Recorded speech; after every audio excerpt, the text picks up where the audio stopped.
बार की बात है, एक गांव में 4 ब्राह्मण रहते थे जो बचपन से एक साथ बड़े हुए थे। 3 तो उनमें से पढ़ने लिखने में लगे रहते थे और चौथा, जिसका नाम बिरजू था, उसको पढ़ने लिखने का बिल्कुल शौक नहीं था। एक दिन वो तीनों इकट्ठे हुए। उनमें से एक बोला, क्यों ना हम शहर की ओर जाकर अपनी किस्मत चमकाएं। जो कुछ किताबों में पढ़कर ज्ञान हमने प्राप्त किया है, उसका कोई लाभ हमें गांव में नहीं मिल सकता। बात तो तुम ठीक कर रहे हो, पर हम अपने चौथे मित्र बिरजू को साथ नहीं लेके जाएंगे। वो तो नीरा गवार है, हम पर वो बोझ ही होगा। ये बात तो ठीक है, उसे कुछ आता जाता तो है नहीं, परंतु हमारा बचपन साथ साथ गुजरा है। हम उसे यहाँ छोड़ भी तो नहीं सकते। चाहे जो हो, उसे ले चलते हैं। जो हम कमाएंगे उसमें से कुछ उसे दे दिया करेंगे। ठीक है, जैसी तुम्हारी मर्जी। इस तरह वो चारों शहर की ओर चल दिए, पर रास्ता एक जंगल से होकर गुजरता था। जब वो चारों जंगल के भीतर कुछ दूर तक पहुंच गए कि अचानक उन्हें हड्डियों का एक ढांचा दिखाई दिया।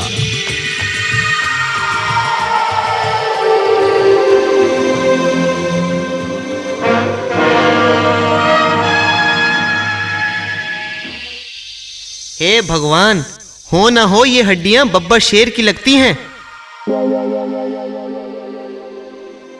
क्यों ना हम अपने ज्ञान की परीक्षा यहीं ले लें। मैं इन हड्डियों को इकट्ठा कर कर कंकाल का रूप दे सकता हूं। अगर तुम कंकाल खड़ा कर दोगे तो मैं उनमें त्वचा व मांसपेशियां भर सकता हूं।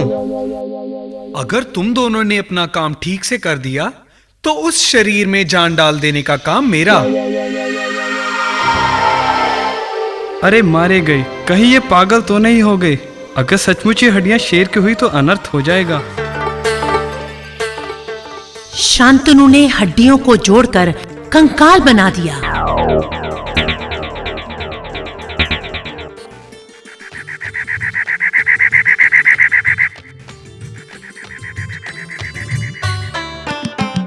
देखा, मैंने कहा था ना कि ये हड्डियां शेर की ही हैं। तुम बहुत विद्वान हो शांतनु। अब देखते हैं चंदर क्या करता है। अब मुझे भी तो अपना काम करने दो। देखो मैं इसमें कैसे त्वचा व मांसपेशियां भरता हूं। ये कहकर चंदर ने अपनी विद्या से कंकाल में त्वचा व मांसपेशियां भर दी।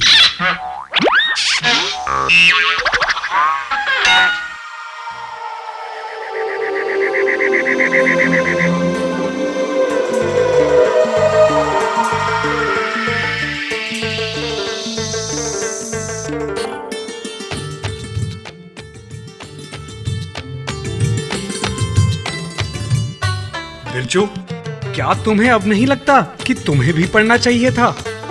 वो सब तो ठीक है भैया, परंतु मेहरबानी करके इसमें जान मत डाल देना, वरना हम सब मारे जाएंगे। तू इतना एहसान फरामोश होगा, मुझे नहीं पता था। जानते हो, तुम्हें अपने साथ लेकर चलने के लिए मैंने ही इन्हें मनाया था। लेकिन कुछ नहीं। अब जब मेरी बारी आई अपना ज्ञान दिखाने की, तो तू मुझे रोकना चाहता है।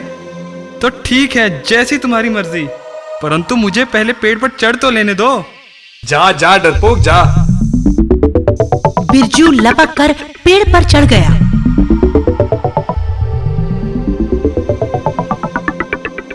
तीनों ब्राह्मणों के कमाल से जैसे ही शेर में जान आई,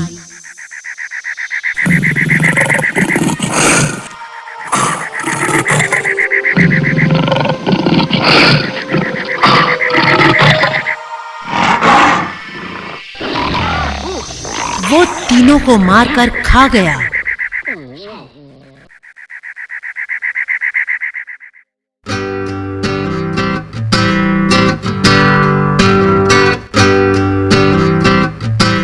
शिक्षा, कुछ भी करने से पहले सोचो, कोरा ज्ञान व्यर्थ है।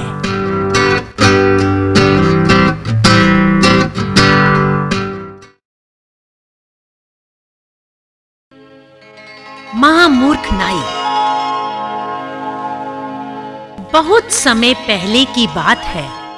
दूर गांव में वीरेंद्र नाम का एक व्यापारी अपनी पत्नी कल्याणी के साथ रहता था। वह बहुत अमीर भी था और दयालु भी। उसके घर मेहमानों का तांता लगा रहता था और वह सभी की खूब आवभगत भी करता था। परंतु एक बार उसे व्यापार में एक बहुत बड़ा घाटा उठाना पड़ा। वह पूरी तरह से कंगाल हो गया। अब तो कोई उसके यहाँ आता भी नहीं था। उसके दोस्तों ने भी उससे मुंह फेर लिया था। हाँ भाई, अब तो मेरे घर में कोई नहीं आता, ना कोई मेहमान, ना कोई दोस्त। पर इसमें उनका भी क्या दोष? अगर अब वो यहाँ आए भी तो मैं उन्हें दे ही क्या सकता हूँ। पर जब मेरे पास धन था, क्या नहीं किया मैंने। अरे मेरी शराफत, दयालुता, मेहमानों के प्रति सत्कार सब व्यर्थ हो गया। बिना धन के किसी की क्या दशा हो सकती है, ये अब मुझसे ज्यादा कोई नहीं जान सकता। मैं तो अब बेकार हूं। मुझे जीने का क्या अधिकार है? मेरा मर जाना ही बेहतर है। पर अब तो मुझे नींद आ रही है। सुबह देखेंगे क्या करना है। व्यापारी को यह सोचते सोचते नींद आ गई और उसने स्वप्न में देखा कि एक भिक्षु उसे बता रहा था।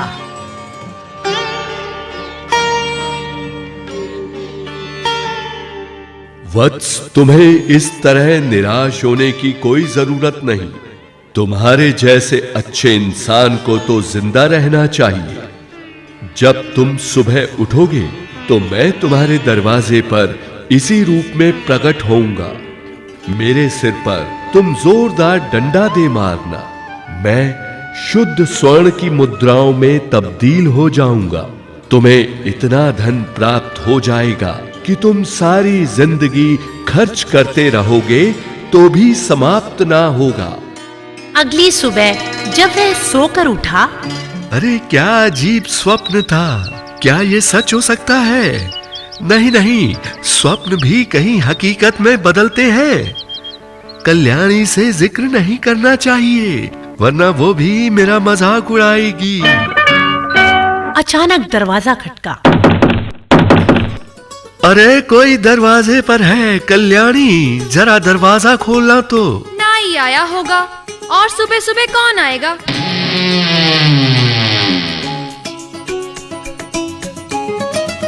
सचमुच नाई ही आया था।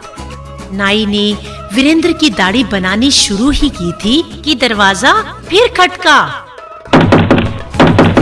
ठहरो, फिर कोई दरवाजे पर है। अब की मैं ही इसे खोलता हूँ। जैसे ही दरवाजा खुला, सामने वही स्वप्न वाले भिक्षु को देख उसके मुंह से निकला, असंभव, ये तो वही भिक्षु महाराज हैं जिन्हें मैंने स्वप्न में देखा था। आइए श्रीमान, आपका स्वागत है। और फिर देखते ही देखते वीरेंद्र ने एक डंडा उठा लिया और उस भिक्षु के सिर पर दे मारा। भिक्षु सोने की मुद्राओं में तब्दील हो गया। सभी हैरान रह गए। अरे ओ भगवान, मुझे तो यकीन ही नहीं हो रहा कि हम फिर से मालामाल हो गए हैं। शुक्र है परमात्मा का कि बुरे दिनों का अंत हो गया। मन ही मन वह सोचने लगा कि क्यों ना इस नाई को थोड़ा सा हिस्सा दे दूं, ताकि वह लोगों के आगे मुंह ना खोले। हाँ, ये ठीक रहेगा। अरे लालचंद्र भाई, ये कुछ स्वर्ण मुद्राएं तुम ले लो। पर याद रखना, जो कुछ तुमने यहाँ देखा किसी को भी बताना नहीं। जी सेठ जी, जी आप बिल्कुल निश्चिंत रहें, आपको पूरा भरोसा दिलाता हूँ। अब लालच से भरा नाई अपने घर जा रहा है और सोच रहा है, तो ये भिक्षु ही स्वर्ण मुद्राओं में बदल जाते हैं। वीरेंद्र पहले भी इसी तरह अमीर हुआ होगा। अगले दिन लालचंद्र ने एक डंडा कटे हुए पेड़ से काटा और भिक्षुओं के मंदिर जा पहुंचा। मंदिर के बाहर ही उसे 5 भिक्षु मिले। हे महापुरुषों, मैं आपसे निवेदन करता हूं कि आप सब मेरे घर पधारें। मैं कुछ धन दान करना चाहता हूं। हाँ हाँ, क्यों नहीं। कहाँ है तुम्हारा घर? बस इस तरफ महाराज, आप चलिए तो सही। जैसे ही भिक्षु लालचंद्र के घर पहुंचे, लालचंद्र ने दरवाजा बंद कर लिया। अच्छा, कहाँ है वे धन? वो भी दिखाता हूँ। पहले मुझे अपना कार्य तो करने दीजिए, जिसके लिए मैं आप सबको यहाँ लाया हूँ। और लालचंद्र भिक्षुओं पर डंडे बरसाने लगा। बचाओ बचाओ, ये हमारी हत्या कर रहा है। अरे ये पागल है, कोई तो बचाओ बचाओ। उनकी चीख पुकार महाराज के संतरियों ने सुनी। क्या हुआ? क्यों घबराए हुए हो? अरे संतरी जी, जरा सुनिए, यहाँ कोई पागल हो गया है जो हमारी जान लेना चाहता है। और भी हमारे साथी वहाँ हैं, कृपया उन्हें जल्दी से बचाएं, जल्दी करें। संतरी लालचंद्र के घर पहुंचे।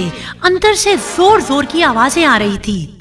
अरे बचाओ बचाओ। कमाल है, एक भी भिक्षु स्वर्ण मुद्राओं में नहीं बदला। मेरी सारी मेहनत बेकार गई। सिपाहियों ने लालचंद्र को पकड़ लिया। मुझे जाने दो, ये सब क्या है? यही तो हम जानना चाहते हैं। वे सिपाही उन्हें काजी के पास ले गए।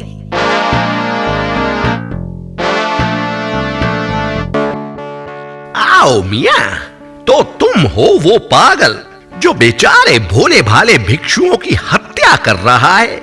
अरे भाई, तुमने ये सोच भी कैसे लिया कि हमारे जैसे काजी के होते हुए तुम ये सब कर सकते हो, हैं?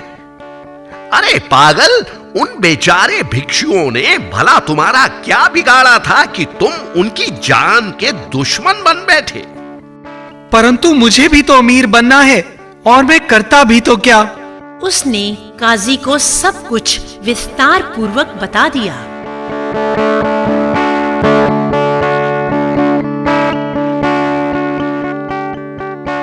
हैं? ऐसा भी कहीं होता है क्या? हमें विश्वास नहीं होता। अरे सिपाही, उस व्यापारी वीरेंद्र को यहां पेश करो। जल्दी ही वीरेंद्र भी काजी के पास पहुंच चुका था। आओ भाई व्यापारी वीरेंद्र। अरे ये लालचंद्र नाई है, क्या तुम इसे जानते हो? जी श्रीमान। देखो व्यापारी वीरेंद्र, ये कहता है कि इसने तुम्हें एक भिक्षु को मारते हुए देखा था। तो बताओ, क्या ये सही है? श्रीमान, मैंने उसे नहीं मारा, पर हो सकता है कि लालचंद्र को ये इसी तरह महसूस हुआ हो, क्योंकि कोई भी इस घटना से यही मतलब निकाल सकता था। वीरेंद्र ने काजी को जो जो हुआ सब विस्तार कह सुनाया। ओह, तभी मेरे वाला कोई भी भिक्षु स्वर्ण मुद्राओं में नहीं बदला। ओह, मैं भी कितना मूर्ख हूँ, बिना सोचे समझे ऐसा कदम उठा बैठा। अरे नाई लालचंद्र, अरे हम कोई ऐसे वैसे काजी नहीं है। अरे तुम हमें जानते नहीं हो, हम बहुत सख्ती वाले काजी हैं। तो नाई लालचंद्र, तुम मूर्ख ही नहीं महामूर्ख हो, लालची कुत्ते हो। तुम्हें तुम्हारे किए की सजा तो भुगतनी पड़ेगी। सिपाहियों, डाल दो इस बेवकूफ को सलाखों के पीछे। आखिर हम कोई ऐसे वैसे काजी नहीं है।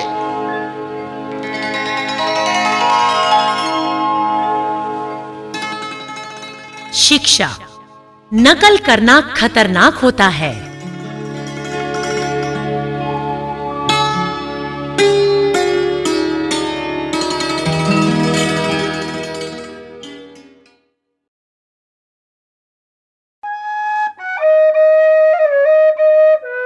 सांप और चूहा।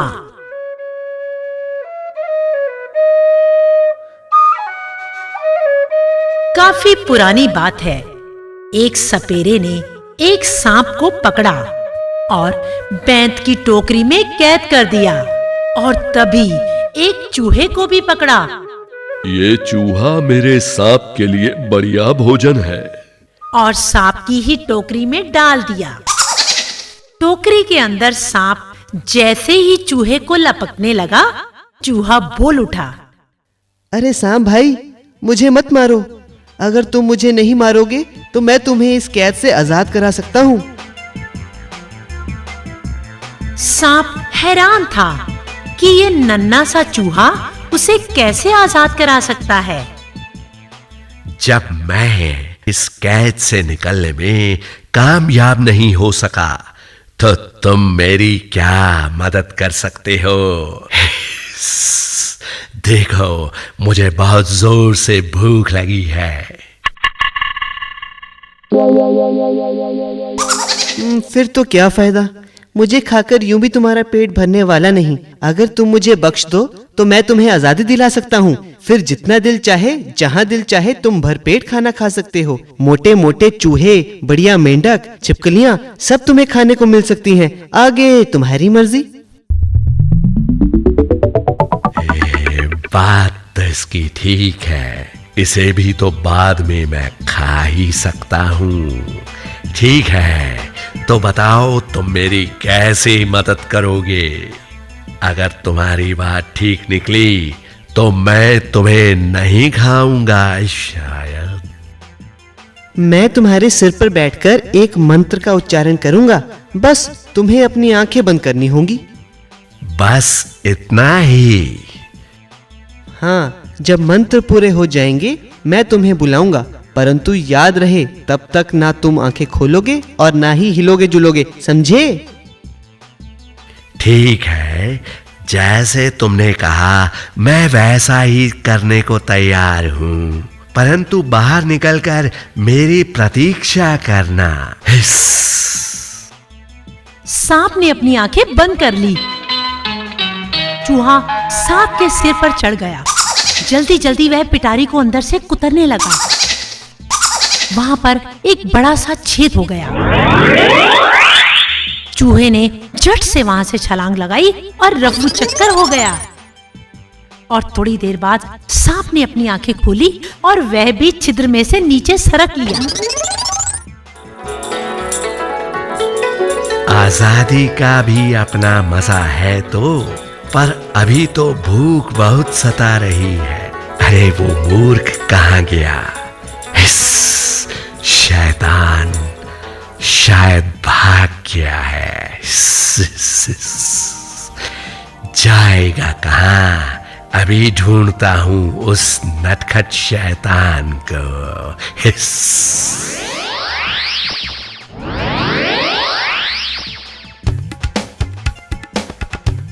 और वह चूहे को इधर उधर तलाशने लगा, परंतु चूहा तो कहीं खो गया था। कुछ दिनों के बाद सांप को चूहों का एक बिल नजर आया। वह समझ गया कि जरूर चूहा इसी बिल में होगा और जल्दी ही चूहे की मुंडी उसे वहां नजर आई।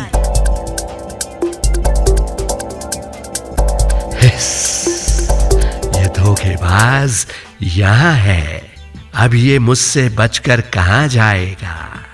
अबे ओ चूहे, तुम मुझे धोखा देकर कहाँ भाग गए थे? हिस, अब बाहर आओ ना, क्यों सता रहे हो? हिस, हम तो पुराने मित्र हैं। हिस। मित्र और तुम क्या कहते हो? कहीं ये मुमकिन है? ये तो हम दोनों जानते हैं कि हमें मित्रता हो ही नहीं सकती। उस दिन तो तुम भी मजबूर थे और मैं भी, इसीलिए दोस्ती का सारा नाटक हुआ। मैं तो अपनी जान बचाने के लिए मित्रता का ढोंग कर रहा था। दोस्ती हमेशा बराबर वालों में हो सकती है। कहाँ तुम इतने बलशाली और कहाँ मैं इतना कमजोर। हम कभी मित्र नहीं हो सकते। जाओ बाबा, माफ करो। ये तो बहुत समझदार है। इसे झांसा देना अब मेरे बस की बात नहीं। आए, मुझे कहीं और अपना भोजन तलाश करना चाहिए। हिस, हिस।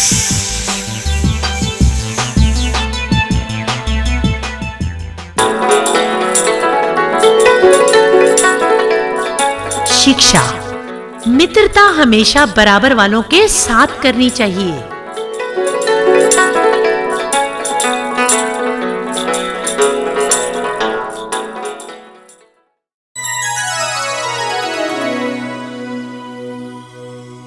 एक बार एक किसान के हाथ ऐसी मुर्गी लगी जो रोज एक सोने का अंडा देती थी। वो उसे बेचकर खूब धन इकट्ठा करता था और नई नई वस्तुएं अपने परिवार के लिए लेकर आता। धीरे धीरे वह गांव में सबसे अमीर हो गया। नया घर, कई घोड़े, बहुत सारे खेत, गाय भैंसों का अब वह मालिक हो गया था। एक बार उसने सोचा, मुर्गी रोज एक ही अंडा पैदा करती है।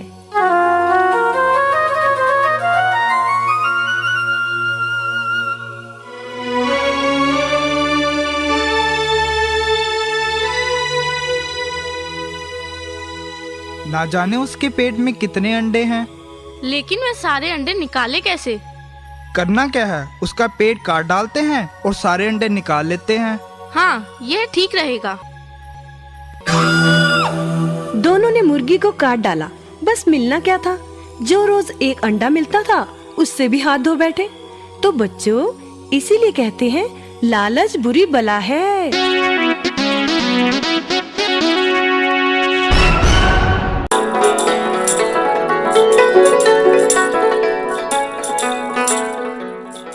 स्वार्थी पति पत्नी।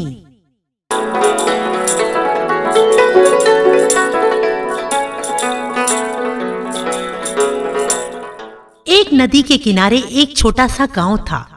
वहां लोग अपना पेट पालने के लिए नदी से मछलियां पकड़ने का काम करते थे। हरि प्रसाद नाम का एक मछेरा अपने बेटे के साथ सुबह जल्दी ही नदी किनारे पहुंचा। अरे बेटा सोमू, हम आज नदी पर सबसे पहले आ पहुंचे हैं। बाकी के लोग आए उससे पहले ही हम ढेर सारी मछलियां पकड़ लेंगे। बेटा सोमू, तुम वहां जाकर खेलो और मुझे परेशान मत करना। ठीक है बापू।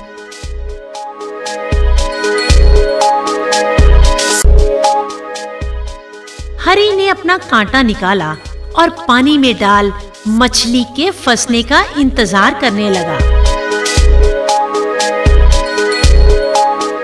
जल्दी ही कांटे का हुक कहीं फंस गया।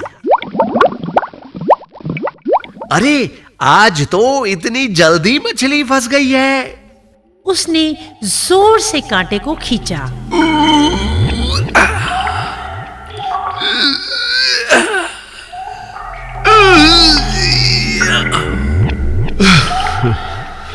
परंतु कांटा टस से मस नहीं हुआ।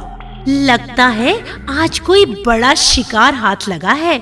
लोगों को यहाँ आने से रोकना पड़ेगा। ये सोचते हुए उसने सोनू को आवाज दी। बेटा सोमू। हाँ बापू। जा माँ को बोल, एक बहुत बड़ी मछली हाथ आई है। वो बहुत भारी है, मुझे उसे निकालने में थोड़ी देर हो जाएगी।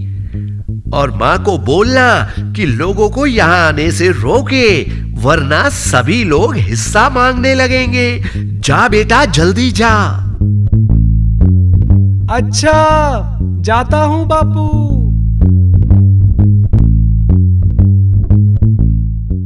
सोनू ने घर जाकर माँ को सब कुछ बता दिया।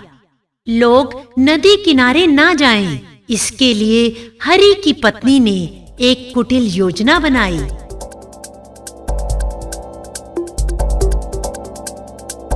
ए शीला, मैंने अपनी सबसे सुंदर नीली साड़ी यहाँ सूखने को डाली थी। कहाँ गई? मुझे तो लगता है कि तूने ही उड़ाई होगी। कल शाम मैंने तुझे यहाँ मंडराते हुए देखा था।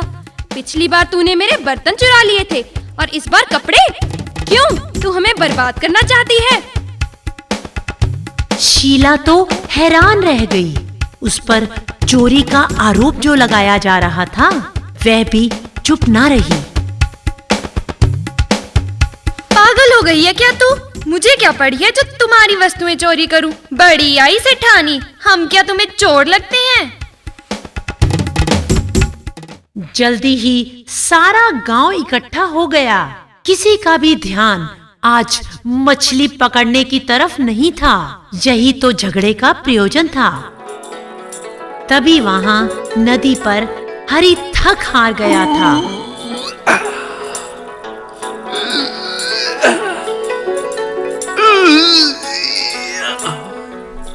कांटा निकलने का नाम ही नहीं ले रहा था। देखो तो सही कौन फंसा है कांटे में। उसने नदी में छलांग लगा दी।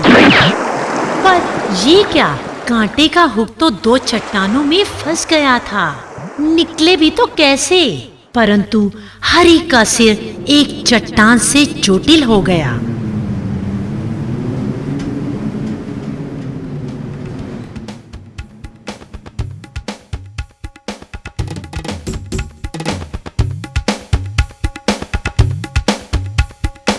और उधर गांव में हरिप्रसाद की पत्नी और शीला का झगड़ा बढ़ चला था। लोग इकट्ठे हो गए थे।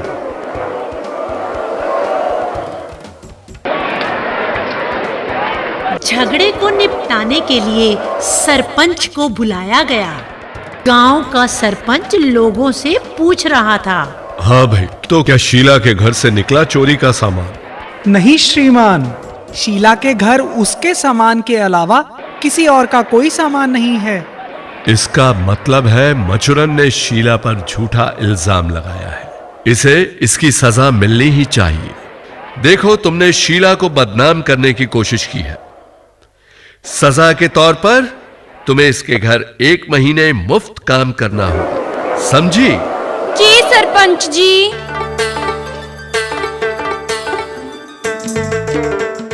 पत्नी रोते हुए घर पहुंची तो देखा हरि भी दर्द का मारा पछता रहा था। मैं मूर्ख हूं जो तुम्हें भी अपने साथ मूर्खता करने के लिए शामिल कर लिया। मुझे माफ कर दो, हम दोबारा ऐसी गलती कभी नहीं करेंगे।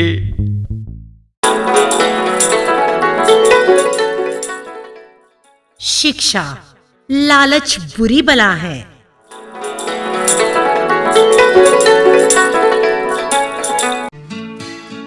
आधा आधा। एक बार एक गांव में एक पिता की मृत्यु हो गई।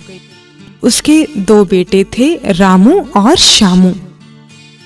रामू बड़ा था और श्यामू छोटा।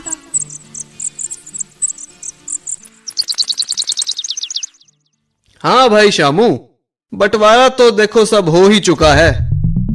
मात्र 2 वस्तुएं ऐसी और हैं जिनका बंटवारा होना बाकी है। एक है कंबल और दूसरी अपनी भैंस। ठीक है भाई। क्योंकि भैंस का बढ़िया वाला अगला हिस्सा मैं तुम्हें दे रहा हूं, इसलिए रात को कंबल मेरे पास रहा करेगा और दिन भर के लिए तुम उसका प्रयोग करोगे। तुम्हें पता ही है मैं लेन देन में सदा से ही ईमानदार हूं। ठीक है ना भाई? हाँ भाई, आप ठीक कहते हो। अगले दिन सुबह भैंस की आवाज सुनाई दी। श्यामू, हो श्यामू। हाँ भाई। अरे तुम्हें सुनाई नहीं दे रहा है क्या? भैंस भूखी है, उसे चारा डाल दो। क्या यह मेरा जिम्मा है? और नहीं तो क्या, भूल गए? अगला भाग तुम्हारा है। ओह हाँ। श्यामू भैंस को चारा डालने लगा और फिर तभी बड़ा भाई रामू आया और भैंस का दूध दोहने लगा। तो क्या मुझे थोड़ा दूध मिलेगा? नहीं, यह पिछला भाग मेरा है, समझे? लेकिन चारा तो मैंने, इसलिए मुझे भी दूध मिलना चाहिए। नहीं, ये नहीं होगा।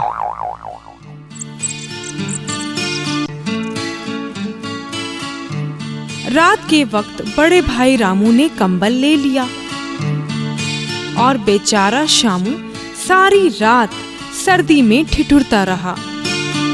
कुछ दिन इसी तरह चलता रहा। फिर शामू गांव के एक बूढ़े व्यक्ति के पास पहुंचा और उसे अपनी समस्या बताई। हैं, ये तो बहुत नाजायज बात है। तो बताइए मैं क्या करूं? एक तरकीब है मेरे पास, अपना कान मेरी ओर करो, मैं तुम्हें समझाता हूँ।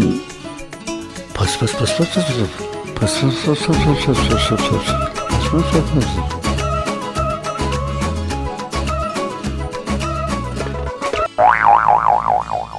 अगले दिन सुबह जब रामू दूध दोहने लगा, शामू आया और उसने भैंस के सर पर डंडा दे मारा। भैंस ने रामू को जोर की लात मारी, सारा दूध भी बिखर गया।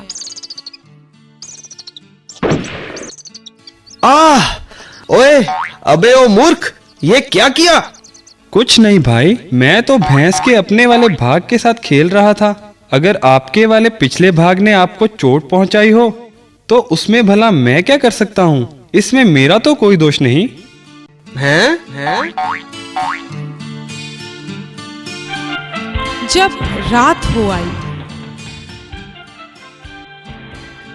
भाई ये रहा आपका कंबल, इसे मैं आपके बिस्तर पर रख रहा हूँ। ठीक है, रख दो। जब रामू ने देखा, कंबल तो बिल्कुल गीला था। ये तुमने क्या किया? कंबल तो बिल्कुल भीगा हुआ है। मैंने शाम को इसे धो दिया था। हे भगवान! भाई शामू, ठीक तो यही रहेगा कि दोनों वस्तुएं हम बारी बारी से, यानी एक दिन मैं और एक दिन तुम इस्तेमाल कर लिया करेंगे। ठीक है ना भाई?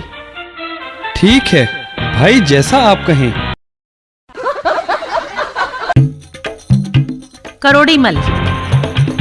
बहुत सालों हुए भारत के किसी गांव में करोड़ीमल नाम का अमीर परंतु कंजूस आदमी रहा करता था। एक बार जब वह कहीं दूर से अपने घर वापस आ रहा था, रास्ते में उसने एक लंबा खजूर का पेड़ देखा, जहां बहुत ऊंचाई पर रसदार पकी हुई खजूर लटक रही थी। वह सोचने लगा, कितने बढ़िया खजूर यहाँ लटक रहे हैं। यदि मैं किसी तरह इन तक पहुंच जाऊं तो बिना खर्च इतने बढ़िया फल खाकर मजा आ जाएगा। पेड़ तो वह पहले भी कई बार चढ़ चुका था, इसलिए वह पेड़ पर धीरे धीरे चढ़ता गया।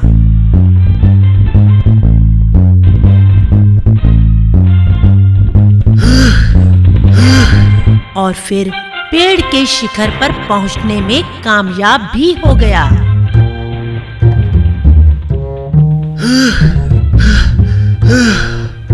आखिर मैं यहाँ पहुंच ही गया।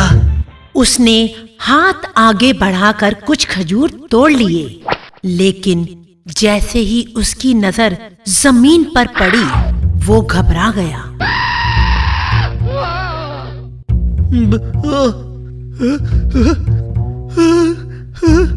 बाप रे, इतनी ऊंचाई तो मैंने सोची नहीं थी।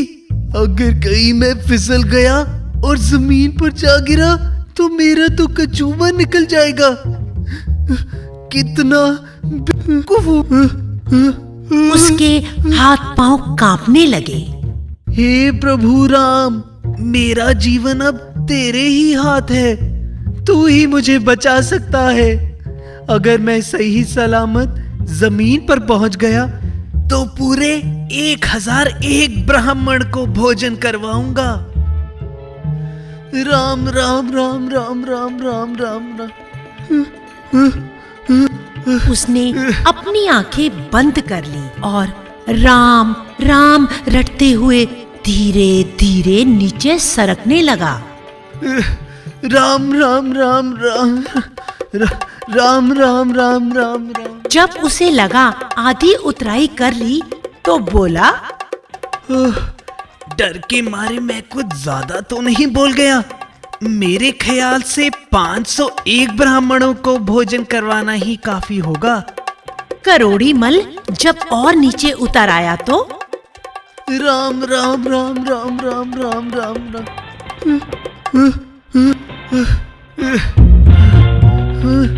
वैसे तो 201 ब्राह्मणों को करवाना भी कोई कम नहीं है, यही ठीक रहेगा। अपने आप को संतुष्ट करते हुए वह लगातार अपनी बात बदलता जा रहा था। जैसे ही वो थोड़ा और नीचे उतरा, 201 ब्राह्मणों को भोजन क्या 101 से काम नहीं चल सकता? मैं 101 ब्राह्मणों को ही भोजन करवाऊंगा। राम राम राम राम राम राम राम राम। और जैसे ही उसके कदम जमीन पर पड़े, उसने प्रभु राम को याद किया और बोला, हे प्रभु, आपको क्या फर्क पड़ता है मैं 1001 ब्राह्मण को भोजन करवाऊं या सिर्फ एक को? अपने आप को सांत्वना देते हुए वह घर की ओर चल पड़ा।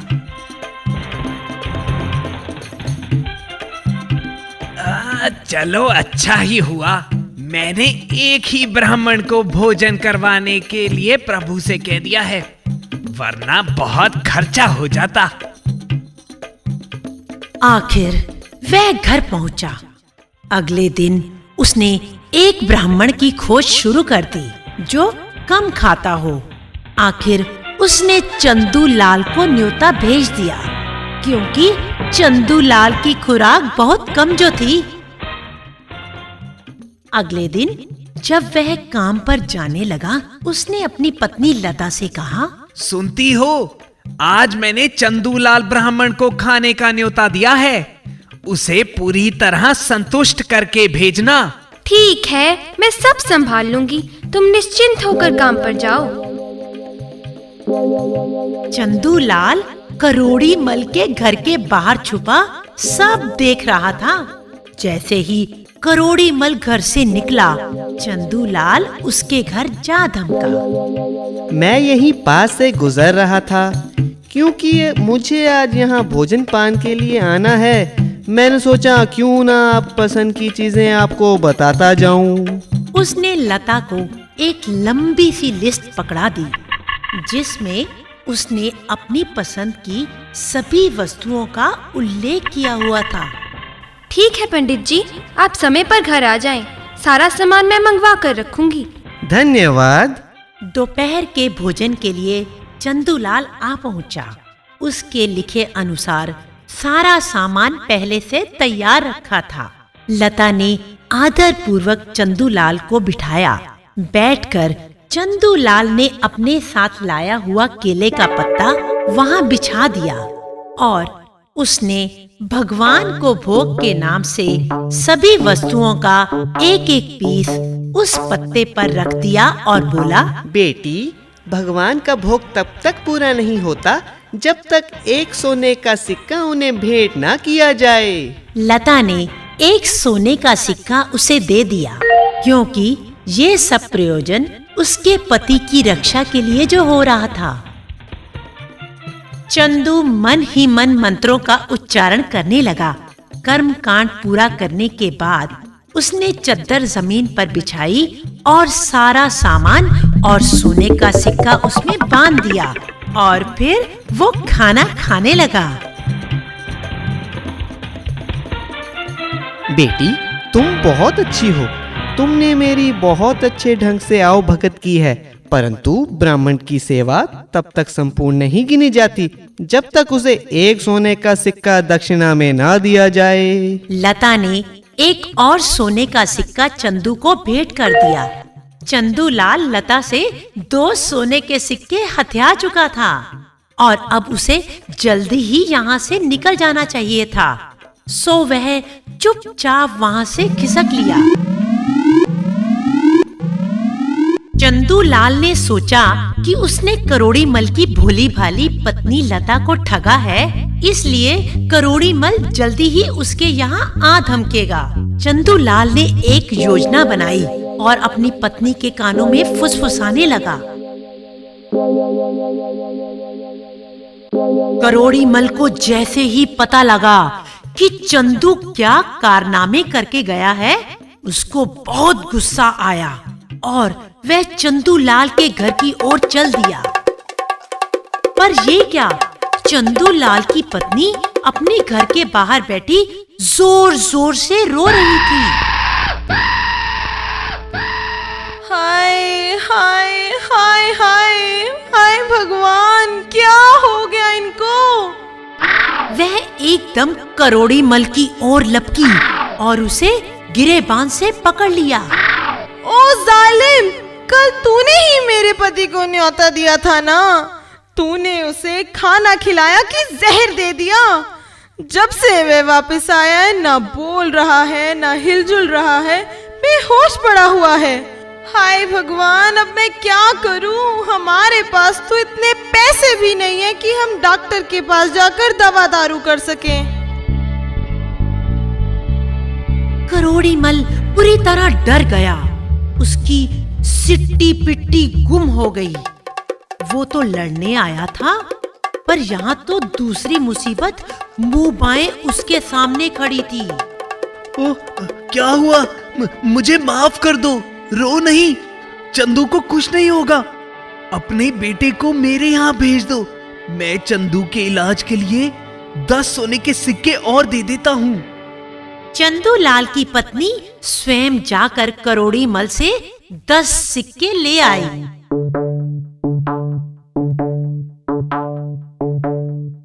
डरा हुआ करोड़ी मल प्रभु राम से प्रार्थना कर रहा था।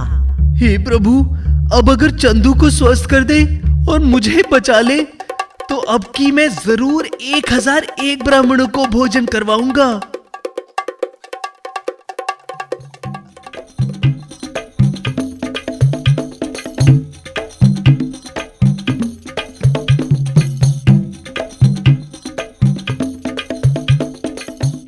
शिक्षा, अनुचित बचत भी नुकसान देती है। मूर्ख गधा।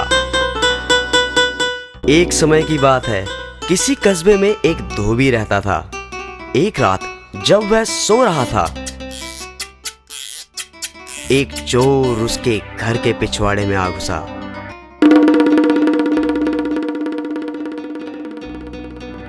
धोबी का एक कुत्ता और एक गधा वहां एक खूंटे के साथ बंधे हुए थे। चोर को देखकर गधा कुत्ते से बोला, कुत्ते भाई, देखो चोर घर में घुस आया है और तुम भौंक नहीं रहे हो। क्या ये तुम्हारा फर्ज नहीं कि तुम भौंक कर मालिक को जगाओ? यदि तुम ऐसा नहीं करोगे तो चोर चुपचाप चोरी करके यहाँ से रफू चक्कर हो जाएगा। बात तो तुम्हारी ठीक है, परंतु तुम तो जानते ही हो मैं दिन रात मालिक के घर की चौकीदारी करता हूँ और तुम भी कोई कम काम नहीं करते, परंतु हमें मिलता ही क्या है? हमें ढंग से पूरा भोजन तक नहीं दिया जाता। ये बात तो तुम ठीक कह रहे हो, परंतु कुछ नहीं। मैंने तो सोच लिया है, मैं आज नहीं भौंकूंगा। मालिक को जब तक हानि नहीं होगी तब तक वो मेरी कदर नहीं करेगा। देखो, ऐसे आड़े वक्त में ऐसी बात सोचना गलत है। मुसीबत के समय अपनी मांग रखना उचित नहीं। मैं उचित अनुचित कुछ नहीं जानता। मैंने तो जो कह दिया सो कह दिया। ऐसे मालिक का भी क्या करना जो अपने काम से ही काम रखे, लेकिन हमारा ध्यान बिल्कुल ना करे। गधे को गुस्सा आ गया। ओए मतलब परस, तू अपने फर्ज में कोताही कर सकता है, परंतु मैं तेरी तरह कमीना नहीं। लगता है मुझे ही कुछ करना पड़ेगा। और गधा जोर जोर से रैंकने लगा।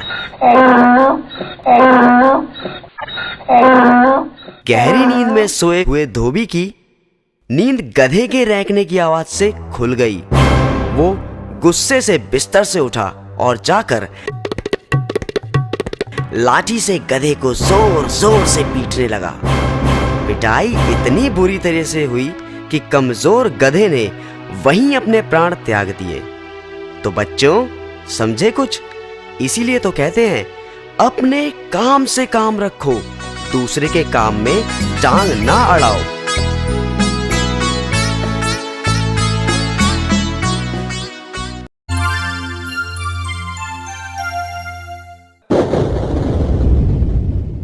एक गांव में दो भाई अपने अपने परिवार के साथ रहते थे। एक भाई अमीर था तो दूसरा गरीब। दिवाली आई, सारे गांव में खुशियां मनाई जा रही थी।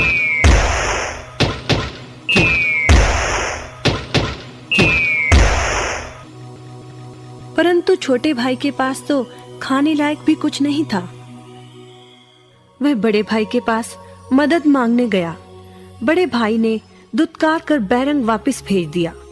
बेचारा उदास लौट रहा था कि रास्ते में एक बूढ़ा दिखाई दिया। बूढ़े के पास लकड़ियों का एक बड़ा सा गट्ठर था। बूढ़े ने उससे पूछा, क्या बात है बेटे, बहुत उदास हो? दिवाली पर तो खुश होना चाहिए। काहे की दिवाली ताऊ? मेरे भाई ने भी मेरी मदद नहीं की। मेरा परिवार भूखों मर रहा है और मैं कुछ नहीं कर पा रहा। यदि तुम मेरी मदद करो, इन लकड़ियों के गट्ठर को मेरे घर पहुंचा दो, तो मैं तुम्हें जो दूंगा उससे तुम अमीर हो जाओगे। छोटा बूढ़े के पीछे चलता हुआ लकड़ियों के गट्ठर को उसके घर छोड़ आया। बूढ़े ने छोटे को एक मालपुआ दिया और बोला, जंगल में जाना, एक जगह अजीब तरह के 3 पेड़ तुम्हें दिखेंगे, जिसके पास एक चट्टान होगी। ध्यान से देखोगे तो चट्टान के कोने में तुम्हें एक गुफा का एक मुंह दिखेगा। गुफा में चले जाना, वहां 3 बौने रहते हैं। मालपुआ उन्हें बहुत पसंद है, वैसे किसी भी कीमत पर छोड़ेंगे नहीं। तुम उनसे धन नहीं मांगना, बल्कि कहना मुझे पत्थर की चक्की दे दो। छोटा भाई गुफा में जा पहुंचा। उसके हाथ में मालपुआ देखकर एक बौना बोला, ये मुझे दे दो, मैं तुम्हें इसके बदले में जो कहोगे दे दूंगा। छोटा बोला, मुझे बस अपनी पत्थर की चक्की दे दो। चक्की लेकर छोटा जैसे ही चलने लगा, बौना बोला, इसे मामूली चक्की ना समझना। इसे घुमाने पर तुम जो मांगोगे इसमें से निकलता रहेगा। इच्छा पूरी होने पर इस पर लाल रंग का कपड़ा डाल देना, सामान बनना बंद हो जाएगा। चक्की लेकर छोटा भाई घर पहुंचा। पत्नी और बच्चे भूखे थे। उसने कहा, यहाँ पर एक कपड़ा बिछाओ। कपड़ा बिछाकर चक्की उसके ऊपर एक किनारे रखकर छोटे ने चक्की चलाई और बोला, चक्की चक्की चावल निकाल।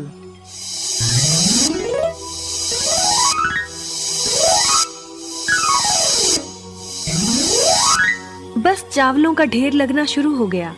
लाल कपड़े से चक्की को ढककर छोटे ने फिर कपड़ा हटाया और दोबारा चक्की चलाकर बोला, चक्की चक्की दाल निकाल।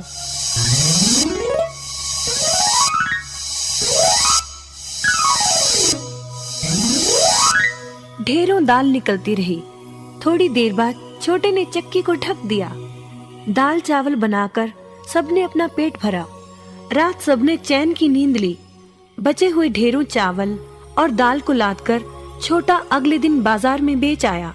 वापस आकर उसने फिर वही क्रम अपनाया और इस बार ढेरों गेहूं, चावल, भिन्न भिन्न दालें चक्की की मदद से निकाली और बेचकर ढेरों पैसे कमा आया।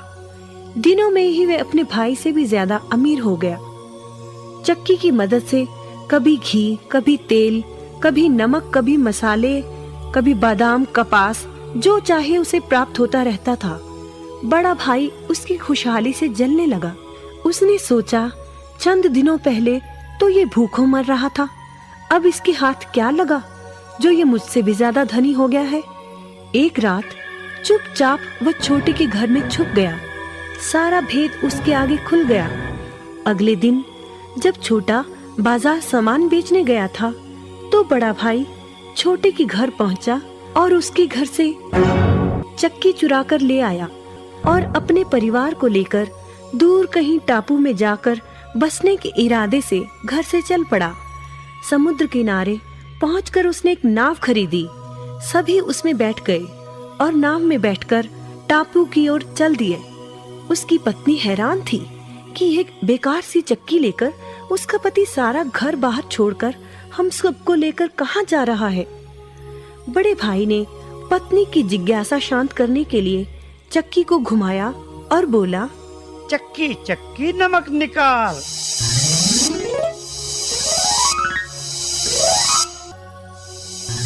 बस फिर क्या था, नमक का ढेर नाव में लगना शुरू हो गया और नाव डूबने लगी। बड़े भाई को चक्की बंद करने का उपाय तो पता नहीं था। उन सब की जल समाधि बन गई। सभी चक्की समेत समुद्र में डूब गए। कहते हैं कि चक्की अब भी घूम रही है, तभी तो समुद्र का पानी खारा है। शिक्षा, लालच बुरी बला है।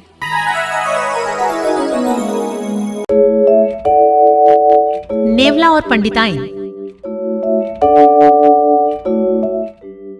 वर्षों पहले एक पंडित को एक नेवले का बच्चा मिला। बच्चे की माँ मर चुकी थी। पंडित ने उसे अपने हाथों में उठा लिया और बोला, कितना सुंदर बच्चा है नेवले का। ले ले ले ले ले ले ले ले ले ले। बेचारे बच्चे, मैं तुम्हें पालूंगा। चलो चलो घर चलते हैं।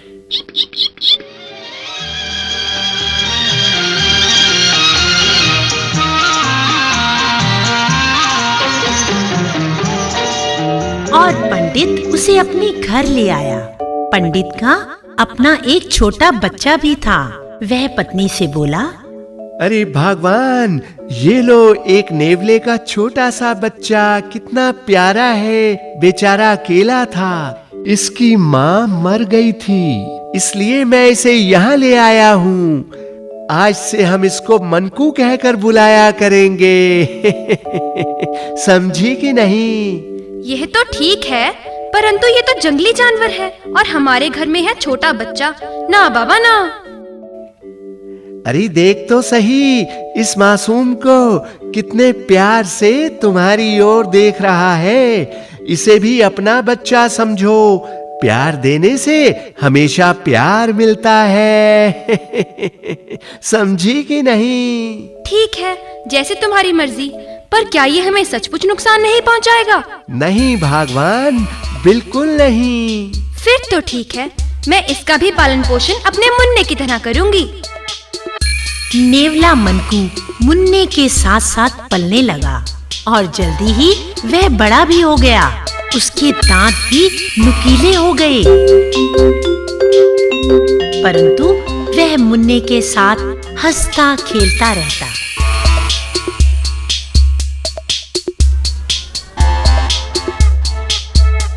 अजी सुनते हो, मैं नदी में से पानी भरने जा रही हूँ। मुन्ने का ध्यान रखना। अरे भगवान, मनकू है ना उसके पास, तुम क्यों चिंता करती हो? ठीक है, मैं मनकू को भी अपना बच्चा समझती हूँ, लेकिन है तो वह एक जंगली जानवर ही ना। अरे कुछ नहीं होगा, तू जा, फिक्र ना कर, मैं हूँ ना। मुझे नहीं पता, देखना कहीं मनकू मुन्ने को कोई नुकसान ना पहुँचाए। उसके दांत बहुत नुकीले हो चुके हैं। अरे बाबा बोला ना, मनकू अपने भाई को नुकसान पहुंचाएगा क्या? समझती नहीं हो तुम। पंडिताइन पानी भरने चली गई और पंडित जी पड़ोसी के यहाँ पूजा कराने चले गए।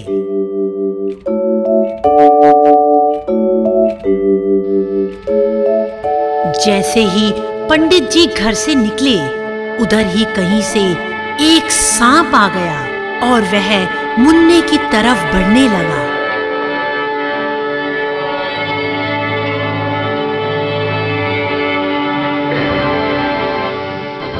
अरे ये सांप कहाँ से आ गया? यह तो मुन्ने की ओर जा रहा है।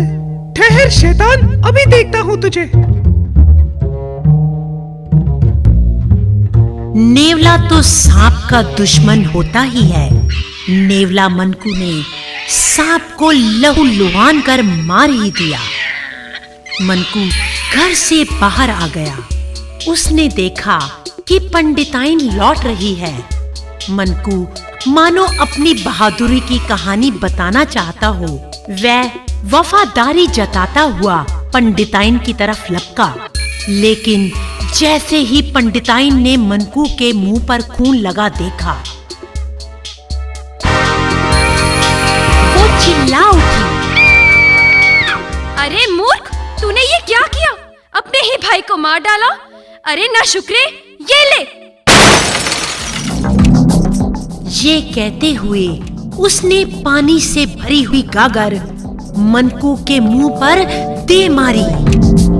हे भगवान, मेरा बच्चा! मैं क्यों नेवले को पालने में राजी हो गई?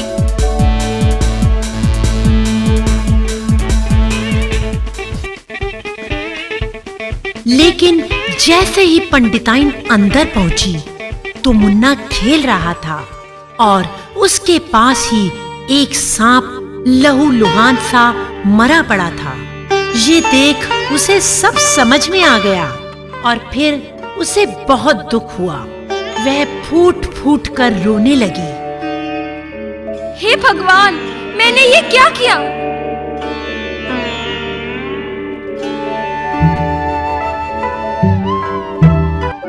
शिक्षा: जल्दबाजी हमेशा नुकसान पहुंचाती है।